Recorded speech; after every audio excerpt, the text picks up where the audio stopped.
here we go. What is up, everybody? Welcome to the CollingsThodeNetwork. Of course, I'm Curtis, and we're going to be taking our second attempt at being the Leafs general manager. Now, in this episode, I'm blowing it up. We are completely going against everything we know for this team. Let me fix this a little better. There we go. We're going against everything we know. We're going against whatever Keith Pelly wants this team to be.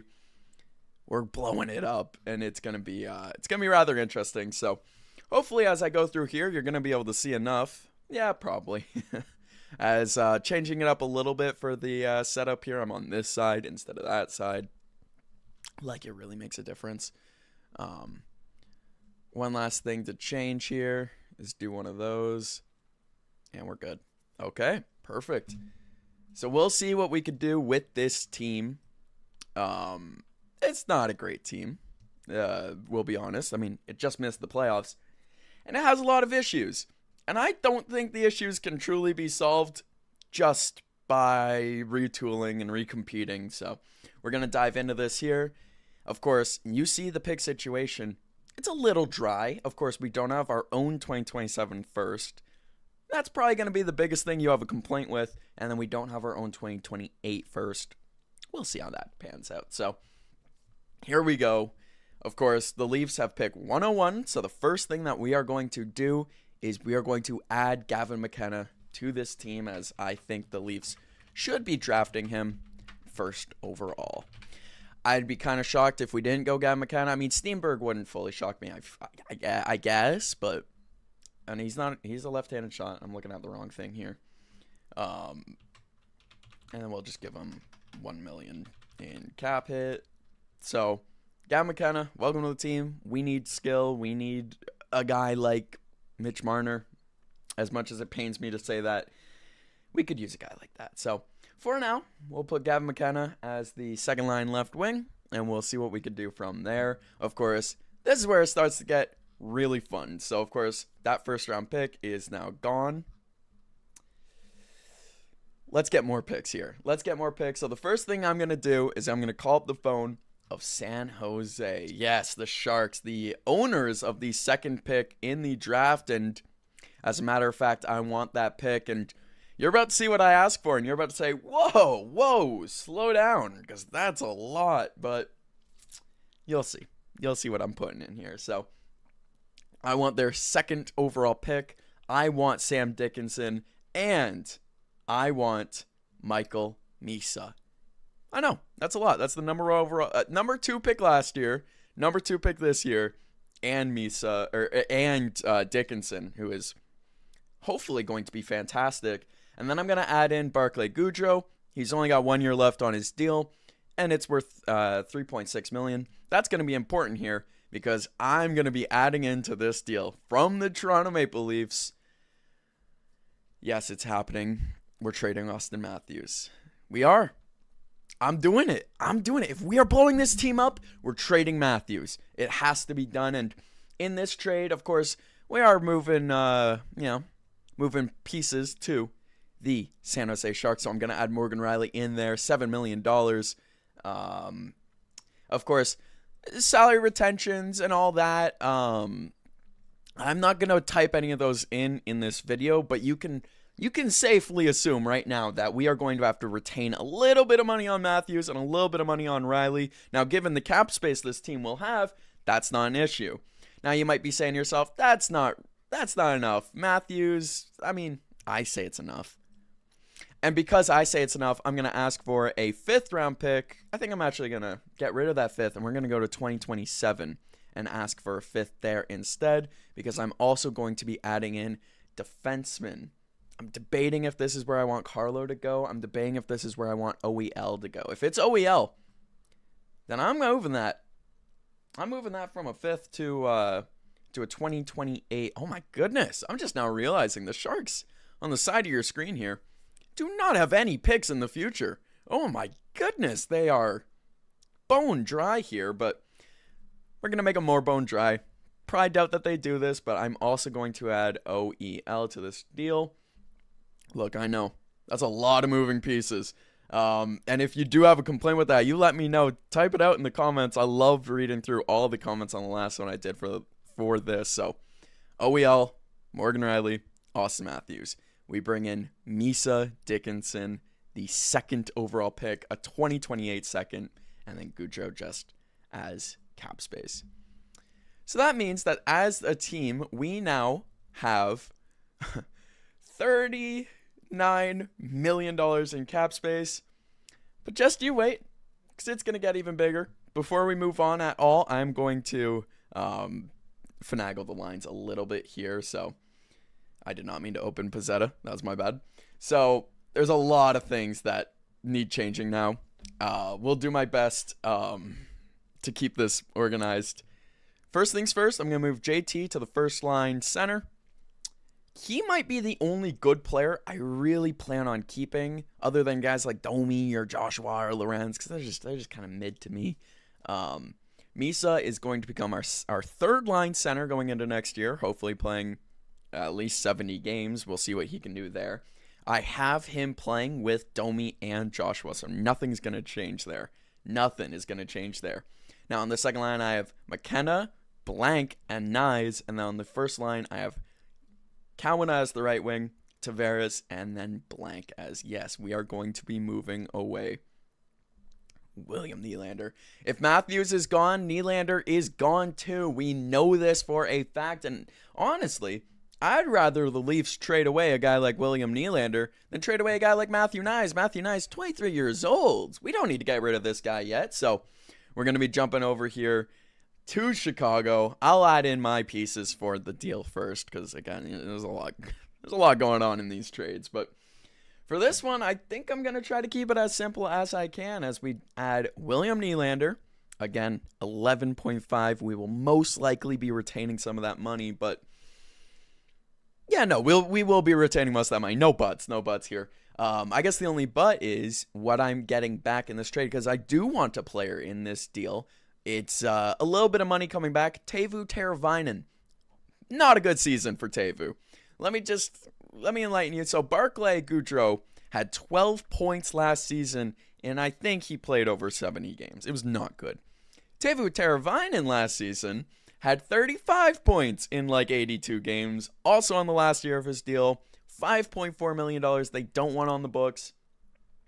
And then, of course, the big ticket item, the number 4 pick. Yeah, we're taking picks 1, 2, and 4 in this draft.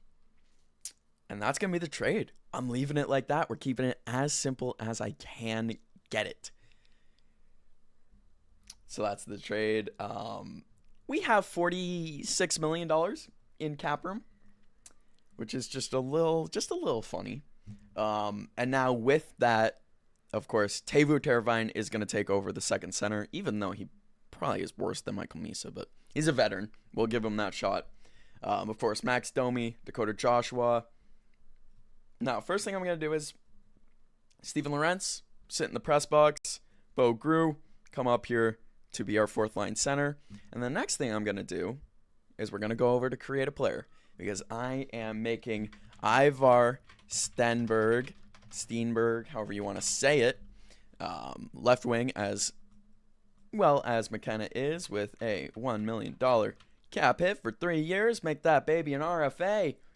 And there's your number 1 and number 2 picks in the upcoming draft. Before I change anything else, we're going to do one of those. So there's your new forward core for the Toronto Maple Leafs as far as right now goes.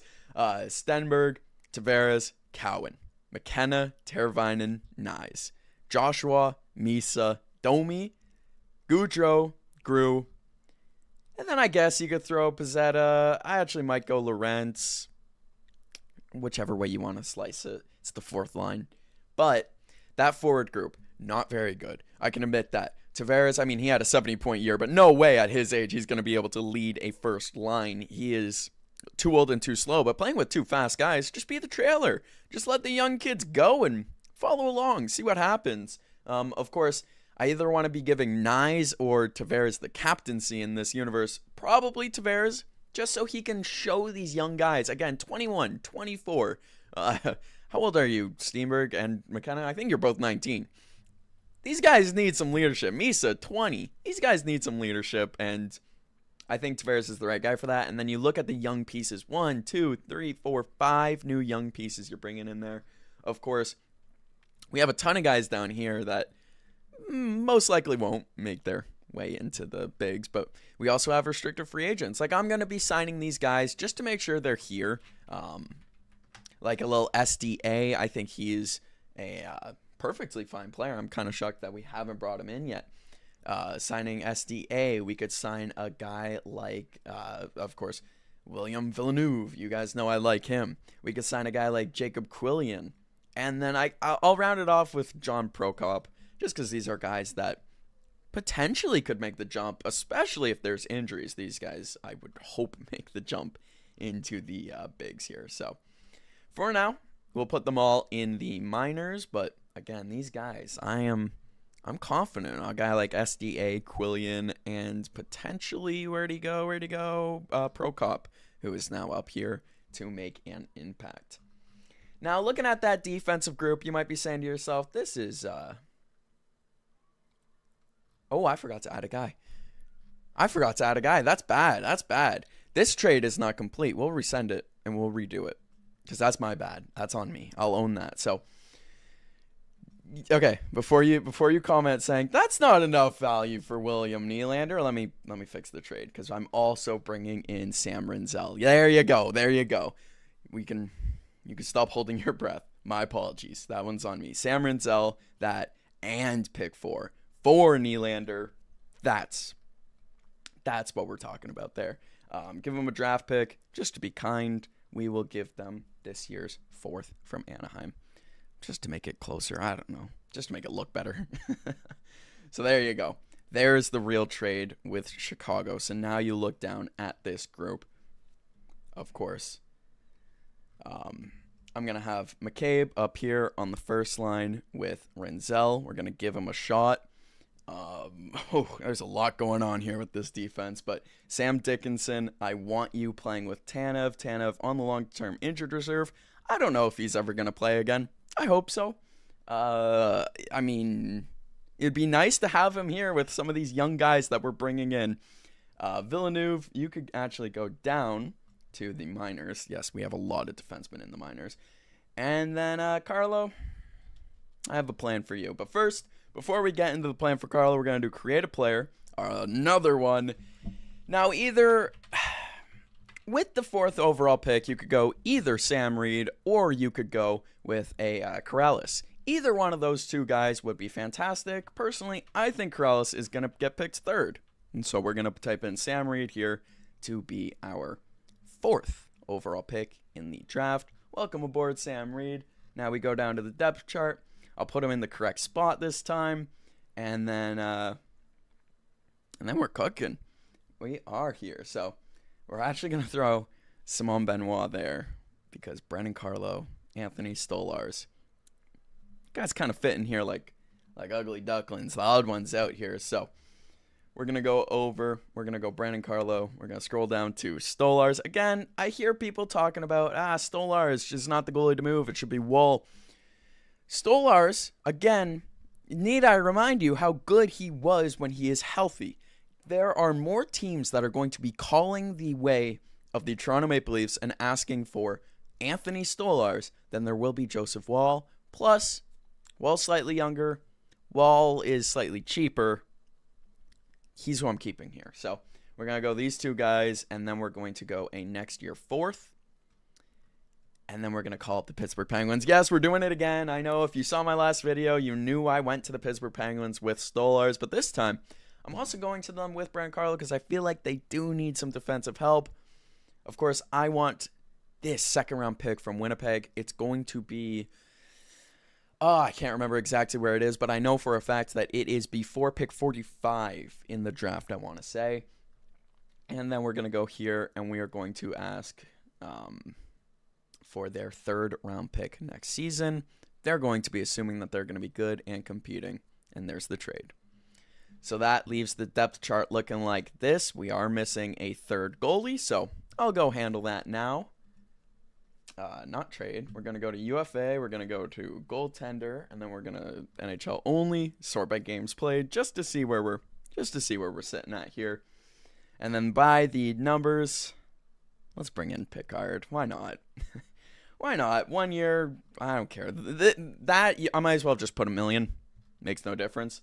He's our third goalie.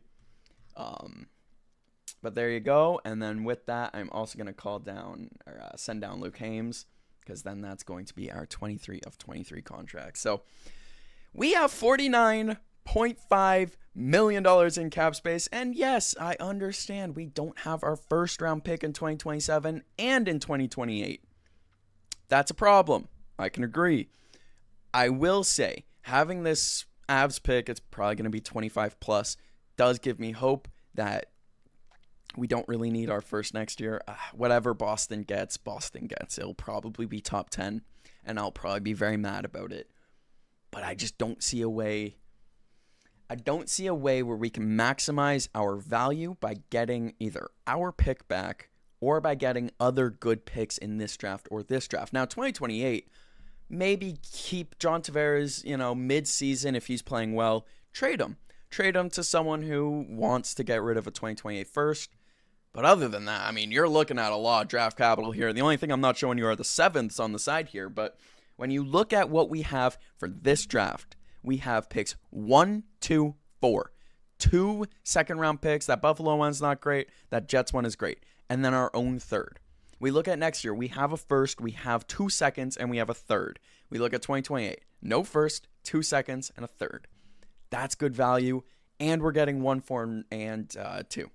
My question to you, Leaf fans, if you think that I'm making a mistake by not getting more picks in 2027-28 while having a team that I will admit is not good here, would you rather us get 2 mid picks that you don't know what they're going to be from Austin Matthews and William Nylander in these next 2 seasons?